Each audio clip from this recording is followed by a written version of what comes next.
우리들은 마가복음 2장 18절에서 3장 6절의 말씀을 통하여 금식의 논쟁과 안식일 논쟁을 생각을 해보았습니다. 그리고 이 금식의 논쟁과 안식일의 논쟁을 통하여 형식과 본질 가운데에서 무엇이 더 소중한가를 생각을 해보았습니다. 만일 우리가 신앙의 형식에 매여서 본질을 깨닫지 못한다고 하면 우리들은 신앙의 본질이 무엇인가에 대해서 조금 더 깊이 있게 생각을 하고 하나님께서 우리에게 하시는 말씀의 의미를 깨달아야 한다고 하는 것이 금식의 논쟁과 안식일 논쟁의 핵심입니다. 그리고 또한 예수님께서는 안식일의 주인이 되셔서 안식일을 통하여 하나님의 백성들에게 원하시는 것이 있는데 이것은 육체의 회복만을 의미하는 것이 아니라 하나님의 백성들이 하나님의 말씀에 순종함으로 인하여 우리의 영혼이 회복되어지는 모습을 하나님께서는 예수 그리스도를 통하여 안식일을 통하여 우리에게 원하시는 것이다 라는 것을 생각을 해보았습니다. 이제 예수님께서는 금식의 논쟁과 안식일의 논쟁이 마치고 난 이후에 예수님께서는 다시 병자들을 고쳐주시는 사역을 감당하셨습니다.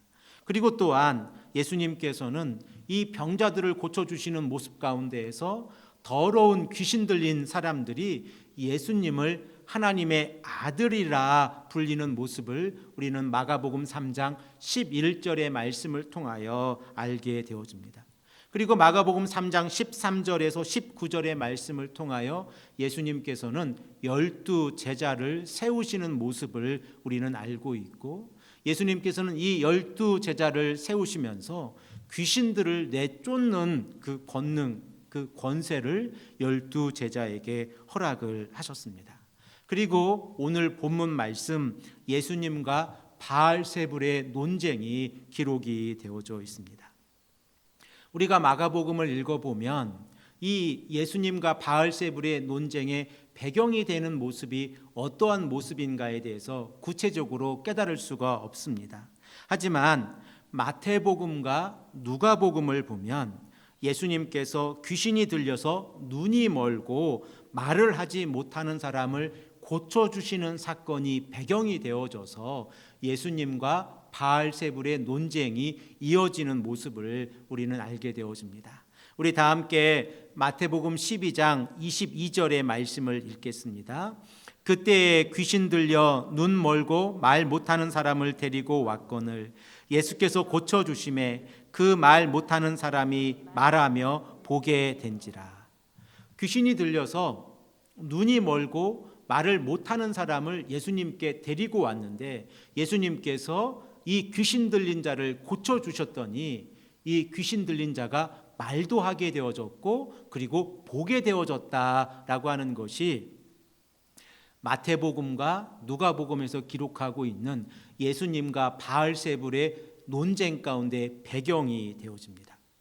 그러나 마가는 이 부분을 생략을 하고 있는데 대신 마가복음 3장 10절과 11절의 말씀을 통하여 예수님께서 지속적으로 병자들을 고쳐주셨고 그리고 또한 귀신들에 의해서 하나님의 아들이라 일컬음을 받는다라고 하는 사실을 우리들에게 말씀을 하고 있습니다. 그리고 또한 마가는 예수님의 가족들의 이 입술을 통하여 예수님께서 정상적인 이성의 상태에서 벗어나 있는 상태이다 라고 성경은 기록을 하고 있습니다. 그리고 또한 예루살렘에서 내려온 서기관들과의 논쟁이 3장 22절의 말씀으로부터 기록이 되어져 있는데 예루살렘에서 내려온 서기관들이 예수님을 향하여 어떻게 말씀하고 있는지 우리 3장 22절의 말씀을 읽겠습니다. 예루살렘에서 내려온 서기관들은 그가 바알세불에 집혔다 하며 또 귀신의 왕을 힘입어 귀신을 쫓아낸다 하니라고 말씀을 하고 있습니다. 예루살렘에서 예수님을 주목하여서 이제 이 갈릴리 지역으로 서기관들이 내려오게 되어졌는데 예수님께서 지속적으로 병자들을 고쳐주시고 심지어 귀신 들린 사람들 그리고 그 귀신이 들려서 눈을 볼 수가 없게 되어지고, 그리고 또한 말을 하지 못하는 사람까지 고쳐주는 상황 가운데에서 예수님이 바알세불에 집혔다, 바알세불 가운데 소속되어져 있다라고 이 예루살렘에서 온 서기관들이 예수님을 지칭하고 있는 모습을 우리는 발견하게 되었습니다. 여러분들은 바알세불에 대한 지식을 가지고 계십니까? 구약적 배경을 보면 이 바알세불이라고 하는 이 귀신은 바알세붑이라고 불리는 파리 때의 왕입니다. 우리가 생각할 때에 파리 때의 왕을 섬긴다고 하는 것이 너무나 이상한 일이지 않습니까? 그런데 고대 이집트에서는 이 파리라고 하는 곤충을 아주 신성하게 생각을 하고 있었습니다. 그리고 또한 파리를 귀신의 왕으로 섬기고 있었습니다. 그래서 모세가 애굽 땅에서 이스라엘 백성들을 출애굽하기 위해서 10가지 재앙을 이 애굽 땅에 내릴 때에 네 번째 재앙이 무엇입니까? 피로 시작되어진 이 재앙이 개구리, 그리고 파리로 연결되어지는 것을 우리는 알고 있습니다.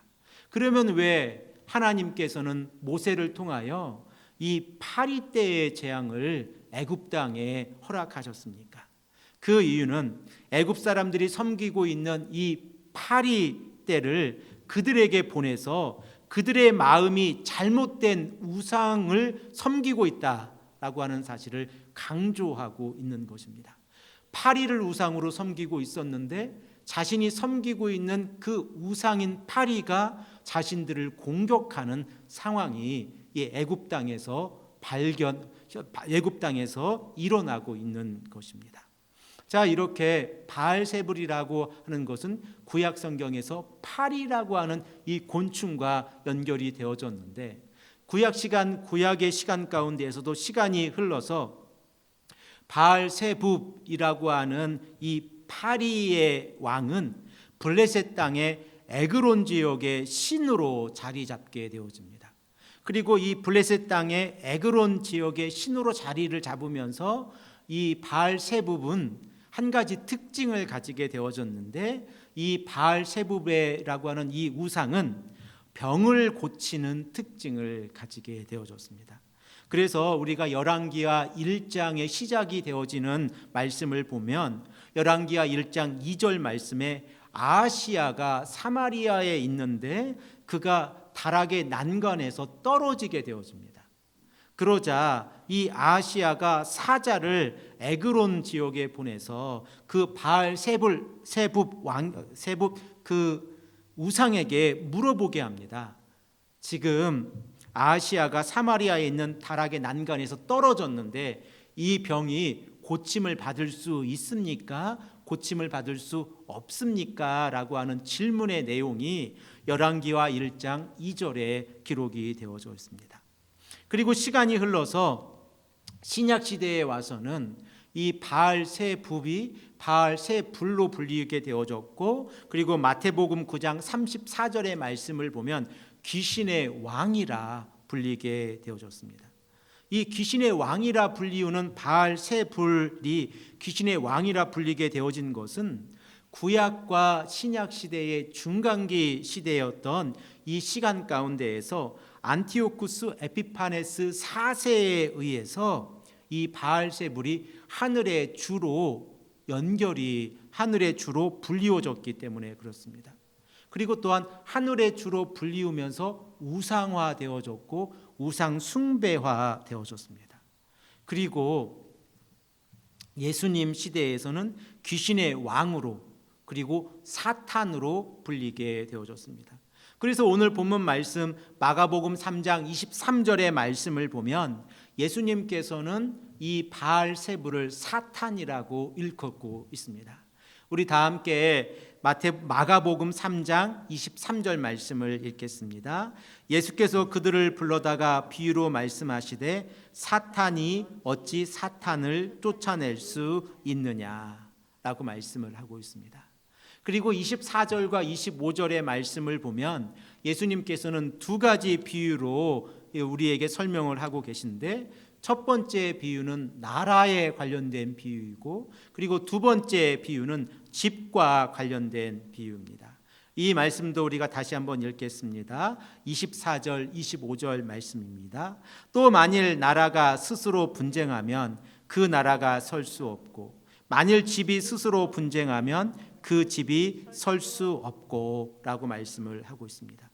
그리고 이 비유의 핵심을 보면 함께 힘을 합쳐야 될 나라와, 그리고 함께 힘을 합쳐야 될 가정, 집이 그 내부에서 분열을 하게 되어지면 더 이상 굳건한 나라를 만들 수가 없고, 그리고 또한 더 이상 굳건한 한 가족이 되어진 가족의 공동체로서의 가정을 만들 수 없다라고 하는 것이 본문의 핵심입니다. 그래서 우리가 잘 알고 있는 것처럼 이 분열이라고 하는 것이, 분쟁이라고 하는 것이 얼마나 큰 문제를 나타내는지는 사도 바울이 갈라디아서 5장 20절에 육체의 일을 언급하면서 분열, 분쟁이 가지고 오는 그 결과들이 무엇인가를 우리에게 말씀하고 있는 그 내용들을 보면 알 수 있는데, 그 내용들을 보면 분쟁의 결과가 시기이고, 그리고 분냄이고, 당짓는 것이고, 분열이고, 이단이다라고 말씀을 하고 있습니다.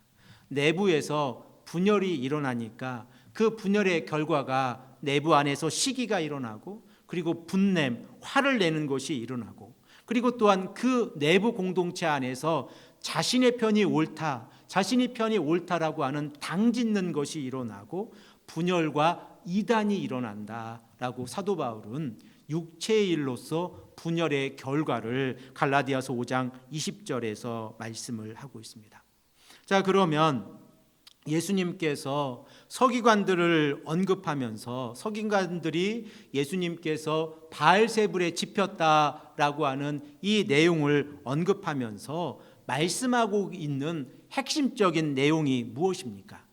만일 예수님께서 바알세불의 이 우상의 힘을 빌려서 귀신들을 내쫓고 있다고 하면 이 내용이 내적 분열로 인해서 그 공동체가, 그 우상의 힘이 분열화되어졌을 것인데, 어떻게 그 안에서 예수님께서 바알세불의 힘을 빌려서 더러운 귀신 들린 사람을 고칠 수 있을까라고 반문하고 계신 겁니다. 그래서 3장 26절 말씀을 우리 다 함께 읽기를 원합니다. 예수님께서는 이렇게 말씀하십니다. 만일 사탄이 자기를 거슬러 일어나 분쟁하면 설 수 없고 망하느니라 라고 말씀하고 있습니다. 바알세불을 믿고 있는 그 사탄의 무리들이 그 안에서 분열이 일어났다고 하면 그 분열로 인하여 힘이 약화될 것인데, 어떻게 예수님께서 바알세불의 능력을 빌려서 이 더러운 귀신 들린 자를 고쳐줄 수 있을까라고 예수님께서 말씀하고 있는 것입니다.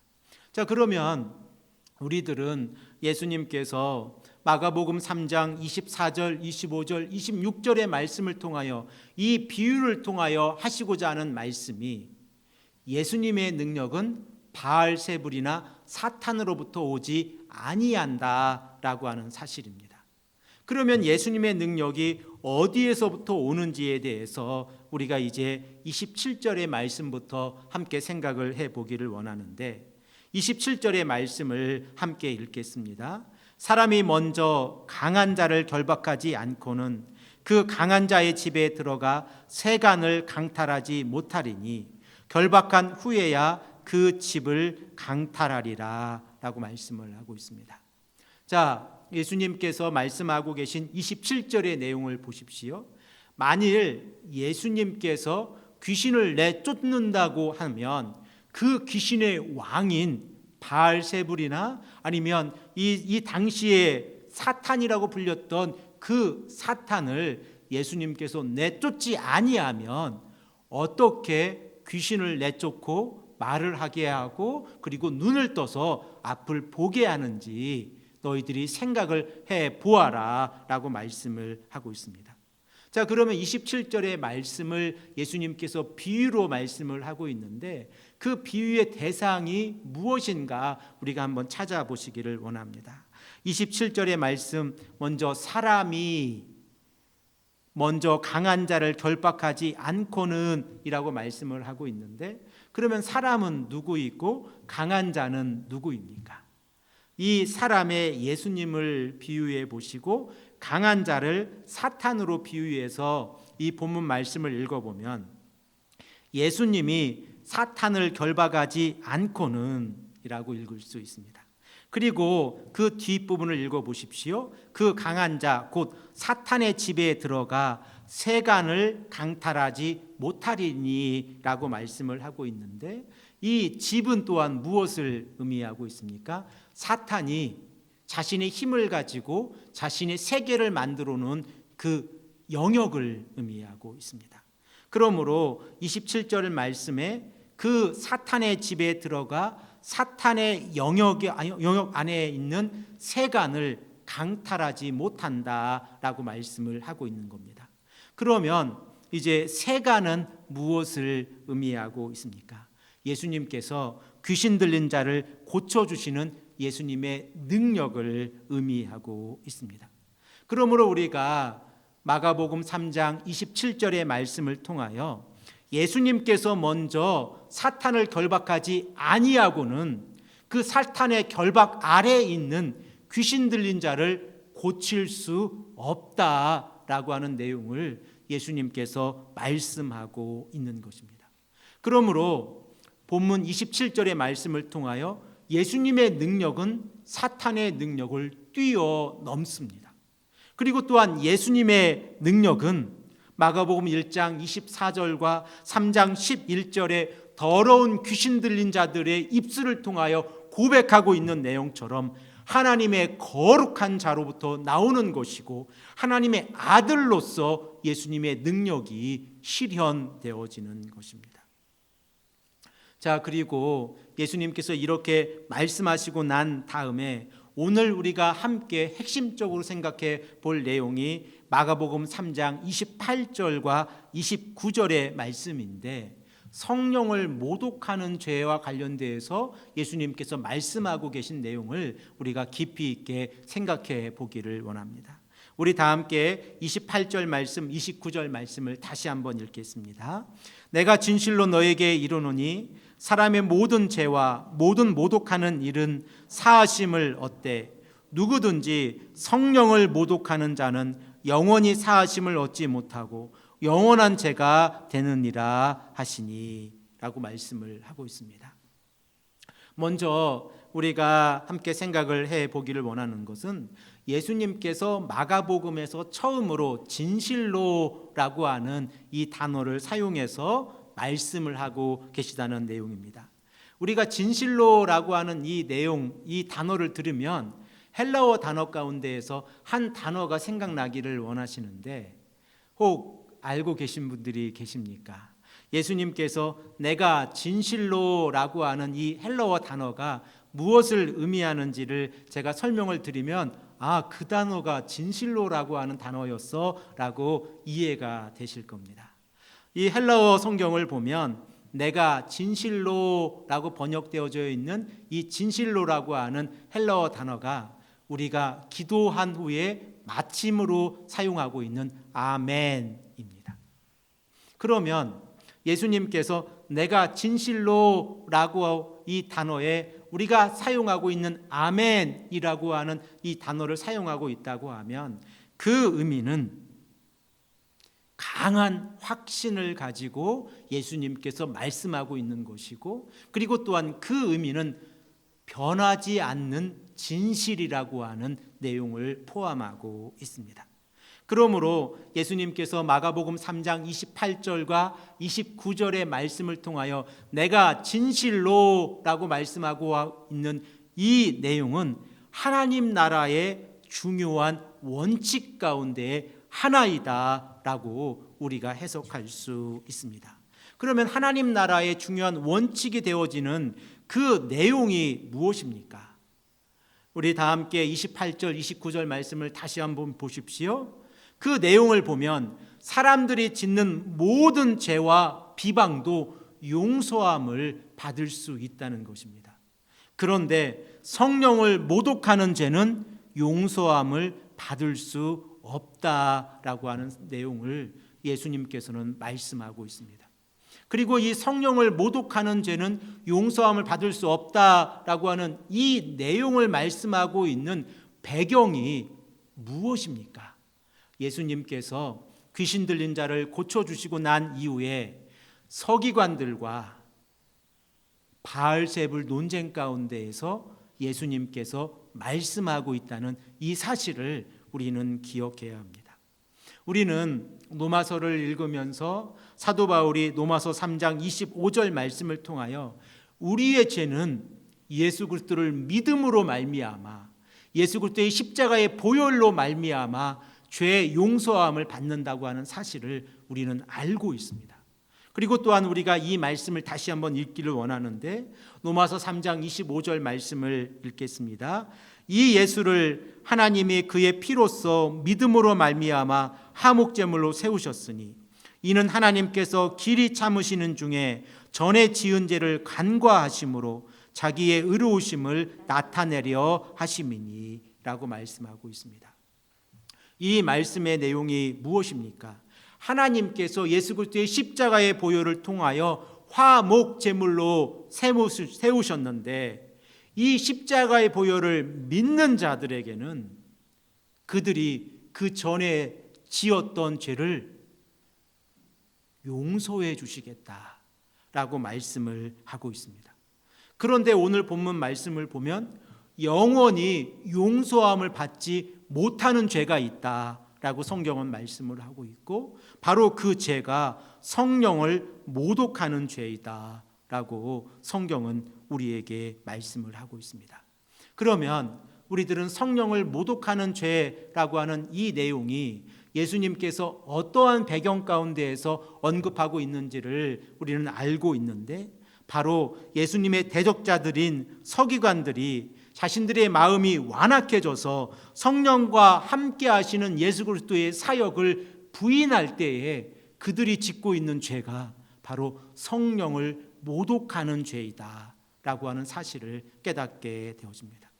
그리고 또한 성령을 모독하는 죄의 그 의미를 생각을 해보면 예수님의 사역을 통하여 성령의 사역이 함께 실현되어지고 있는데 이 성령의 사역을 부인하는 것이다 라고 말씀을 하고 있습니다.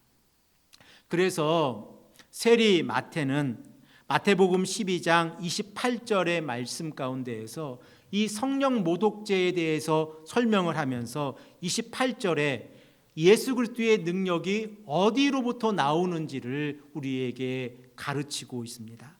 우리 다 함께 마태복음 12장 28절 말씀을 읽겠습니다. 그러나 내가 하나님의 성령을 힘입어 귀신을 쫓아내는 것이면 하나님의 나라가 이미 너희에게 임하였느니라. 아멘.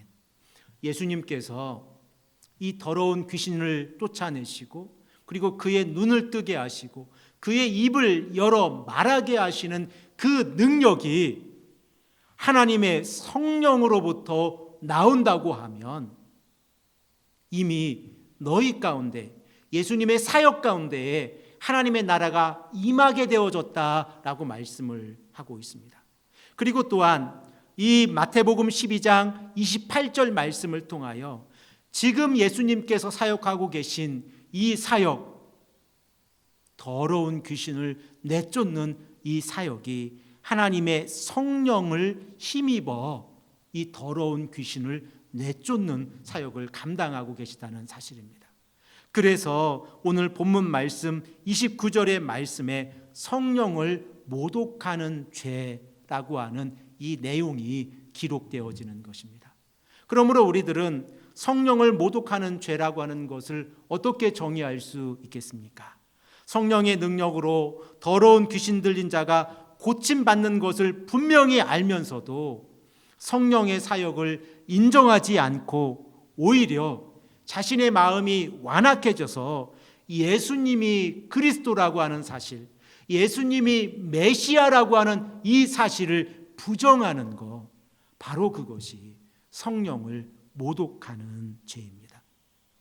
그러므로 우리가 이 바리새인들 서기관들의 모습을 봤을 때에 성령을 모독하는 죄의 그 기초가 되어지고 그들의 그 마음밭이 되어지는 것은 그들의 마음이 완악해졌다는 것입니다. 마음이 완악해졌을 때에 그들은 예수 그리스도를 인정하지 않게 되어졌고, 마음이 완악해졌을 때에 그들은 예수님의 사역을 통하여 하나님의 성령의 능력이 실현되어지는 모습을 깨닫지 못하게 되었습니다. 그러므로 우리들은 우리들의 마음을 늘 바라보아야 합니다. 내가 나의 마음 가운데에서 성령의 사역을 가로막고 있는 마음은 없는지, 그리고 나의 마음 가운데에서 하나님을 향한 진실된 사랑과 하나님의 성령의 역사를 믿고 있는지 우리의 마음을 되돌아보고 하나님께 한 걸음 더 가까이 나아가는 모습이 있을 때에 성령을 모독하는 죄로부터 벗어날 수 있다는 사실입니다. 그리고 또한 이 성령을 모독하는 죄가 바로 eternal sin, 영원히 죄 용서함을 받을 수 없는 죄라고 하는 사실을 우리는 깨달아야 합니다. 그러면 이 성령을 모독하는 죄를 우리가 오늘 본문 말씀 마가복음 3장 20절에서 30절의 말씀을 통하여 깨닫게 되어졌는데, 이 말씀을 우리의 삶 가운데에서 한번 적용해 보십시오. 어떻게 성령을 모독하는 죄라고 하는 것을 우리의 삶 가운데에서 적용할 수 있겠습니까? 제가 공부했던 미국의 칼빈 신학교에서 성경 신학을 가르치셨던 안토니 후쿠마 교수님이라는 분이 계신데, 이분은 성경 모독죄를 5가지로 정의를 하면서 가르치셨습니다. 그 내용을 보면 첫 번째로 예수 그리스도 안에 나타난 하나님의 계시에 대해 알려진 진리를 의도적으로 배척하는 행동이다. 이것이 성령을 모독하는 죄라는 것입니다. 그리고 두 번째로 하나님의 은혜의 계시와 성령의 사역과 구원의 진리를 알면서도 배척하는 행위이다 라고 가르치고 있습니다. 그리고 세 번째로 예수 그리스도 안에 나타난 하나님의 은혜를 의도적으로 배척하는 행동이다. 그러므로 이 세 가지를 정의해 보면 우리가 예수 그리스도의 십자가의 보혈을 알고 있으면서도 의도적으로 배척한다고 하면 이것은 성령을 모독하는 행위입니다. 우리가 하나님의 말씀에 순종하고 그 말씀대로 따라 살아가는 것이 하나님께서 우리에게 원하시는 것을 알고 있으면서도 우리의 모습 가운데에서 죄된 성품이 있고 죄를 짓고 있다고 하면 또한 우리는 우리들의 모습을 되돌아보고 회개하는 모습이 있어야 합니다. 자, 그러면 네 번째로 지적되어지고 있는 것이 무엇입니까? 자신의 잘못을 인정하고 회개하는 기도를 의도적으로 배척하는 행위이다. 예수 그리스도의 십자가의 보혈을 깨닫고 자신의 잘못을 깨닫고 하나님 앞에 나와 회개하는 것이 성도의 마땅한 본분인데, 이 회개의 기도를 하지 않는 것이 성령을 모독하는 죄이다라고 가르치고 있습니다. 그리고 마지막 5번째는 성령을 모독한 죄를 지었는 것을 깨달았는데 두려움도 없이 지속적으로 성령을 모독하는 행동이다라고 우리에게 가르치고 있습니다. 사랑하는 성도 여러분, 우리들은 우리들의 삶 가운데에서 혹 실수라도 성령을 모독하는 죄를 짓고 있지 않습니까? 우리가 우리들의 자신의 모습을 되돌아보고 예수 그리스도의 십자가의 보혈을 날마다 듣고 깨달아서 우리가 성령을 모독하는 죄를 짓지 아니하고 하나님 앞에 나아간다고 하면 우리의 마음이 완악한 마음으로부터 십자가를 사랑하는 마음, 자신의 잘못을 회개하는 마음으로 돌아갈 수 있습니다. 이러한 마음이 우리가 하나님 앞에서 살아가야 될 마음입니다. 그리고 또한 이러한 마음을 가지고 이 땅을 살아갈 때에 하나님께서는 우리를 기뻐 받아주시고 하나님께 한 걸음 더 나아가는 하나님의 자녀로 살아가게 되어집니다. 사랑하는 성도 여러분, 오늘 우리들은 성경에서 아주 중요한 사실을 깨닫게 되어졌습니다.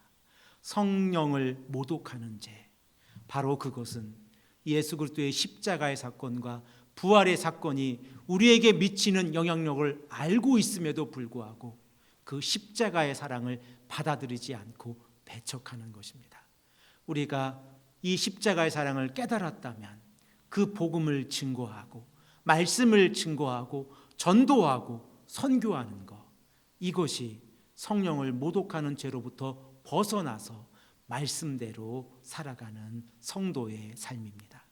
이러한 삶이 우리 가운데 가득 차고 넘치기를 간절히 축복합니다. 함께 기도하겠습니다.